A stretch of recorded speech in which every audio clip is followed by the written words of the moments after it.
పేదరాశి పెద్దమ్మ చెప్పిన అక్షయపాత్ర కథ. అనగనగా రామాపురం అనే ఒక అందమైన పల్లెటూరు ఉండేది. ఆ ఊరి ప్రజలు చాలా కష్టపడి పనిచేసేవారు. ఒకరికొకరు సహాయం చేసుకుంటూ ఆనందంగా జీవించేవారు. అదే ఊరిలో రాము అనే ఒక యువకుడు ఉండేవాడు. రాము పేదవాడైనా అతని మనసు చాలా గొప్పది. ఎవరికి ఏ ఆపద వచ్చినా ముందుండేవాడు. కాని ఆ ఊరి జమీందారు మాత్రం చాలా దురాశపరుడు. ఎప్పుడూ తన సంపదను పెంచుకోవడం గురించే ఆలోచించేవాడు. పేదవారి కష్టాలను చూసి జాలిపడేవాడు కాదు. ఒక సంవత్సరం ఆ ఊరిలో తీవ్రమైన కరువు వచ్చింది. వానలు లేక చెరువులు ఎండిపోయాయి. పొలాలు బీటలు వారాయి. పశుపక్ష్యాదులకు తాగడానికి నీరు కూడా కరువైంది. జమీందారు తన దగ్గర ఉన్న ధాన్యాన్ని, నీటిని దాచుకుని అధిక ధరలకు అమ్మసాగాడు. గ్రామస్థులు ఆకలితో దాహంతో అలమటించారు. జమీందారును వేడుకున్నా అతని మనసు కరగలేదు. గ్రామస్థుల బాధను చూడలేక రాము ఏదైనా చెయ్యాలని నిశ్చయించుకున్నాడు. ఊరి చివర ఉన్న పేదరాశి పెద్దమ్మ దగ్గరికి సలహా కోసం వెళ్లాడు. గుడిసె బయట అరుగుమీద కూర్చుని ఉన్న పెద్దమ్మ రాముని చూసి చిరునవ్వుతో పలకరించింది. రాము ఆమెకు ఊరి కష్టాల గురించి చెప్పి కన్నీరు పెట్టుకున్నాడు. పెద్దమ్మ, బాధపడకు రాము, ఈ కొండమీద సంజీవని అనే ఒక సెలయేరు ఉంది. దాని నీటికి కరువును తీర్చే శక్తి ఉంది. కాని ఆ దారిలో 3 పరీక్షలు ఎదురవుతాయి. వాటిని బలంతో కాదు, బుద్ధితో, దయతో గెలవాలి అని చెప్పి ఒక చిన్న సంచిలో కొన్ని పేలాలు ఇచ్చింది. పెద్దమ్మ ఆశీర్వాదం తీసుకుని రాముకొండ ఎక్కడం మొదలుపెట్టాడు. దారిలో అతనికి ఆకలితో నీరసంగా పడి ఉన్న ఒక నక్క కనిపించింది. తన ఆకలిని పక్కన పెట్టి రాము తన దగ్గర ఉన్న పేలాలను ఆ నక్కకు పెట్టాడు.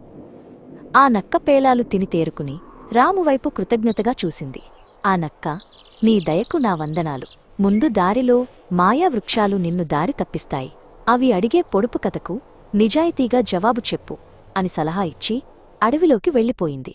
రాము ముందుకు వెళ్లగా దారికి అడ్డంగా కొన్ని వింత చెట్లు పెరిగి ఉన్నాయి.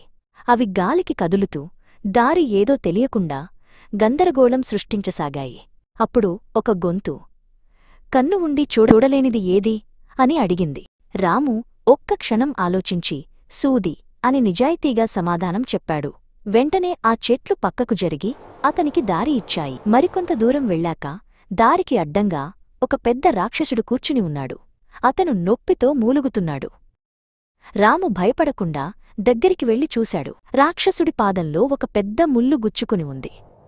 రాము ధైర్యం చేసి మెల్లగా ఆ ముల్లును బయటకు తీశాడు. రాక్షసుడు నొప్పి నుండి ఉపశమనం పొందాడు. ఆ రాక్షసుడు, చిన్నవాడా, నీ ఉపకారానికి ఏమిచ్చి రుణం తీర్చుకోను? ఆ సెలయేరు అల్లంత దూరంలోనే ఉంది, వెళ్ళు అని దారి చూపించాడు. చివరికి రాము ఆ ప్రకాశవంతమైన సెలయేరును చేరుకున్నాడు. దాని ఒడ్డున ఒక సాధువు ధ్యానంలో ఉన్నాడు.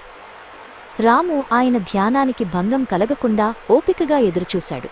సాధువు కళ్ళు తెరిచి రాముని చూసి, నీ మంచి మనసును మెచ్చాను. నీ కష్టానికి ప్రతిఫలంగా ఈ బంగారు నాణేల పాత్రను తీసుకో అన్నాడు. కాని రాము, స్వామీ, నాకు బంగారం వద్దు, మా ఊరి ప్రజల దాహం తీర్చడానికి నీరు కావాలి అని వినయంగా చెప్పాడు. రాము నిస్వార్థానికి ముగ్ధుడైన సాధువు అతనికి ఒక అక్షయపాత్రనిచ్చి, ఈ పాత్రతో ఎంతమందికైనా నీరివ్వగలవు, ఇది ఎప్పటికీ ఎండిపోదు అని దీవించాడు. రాము ఆ అక్షయపాత్రతో ఊరికి తిరిగి వచ్చాడు. గ్రామస్థులందరి దాహం తీర్చాడు. ఈ విషయం తెలిసిన జమీందారు ఆ పాత్రను దొంగిలించబోగా అది అతని చేతిలో బురదను కురిపించింది.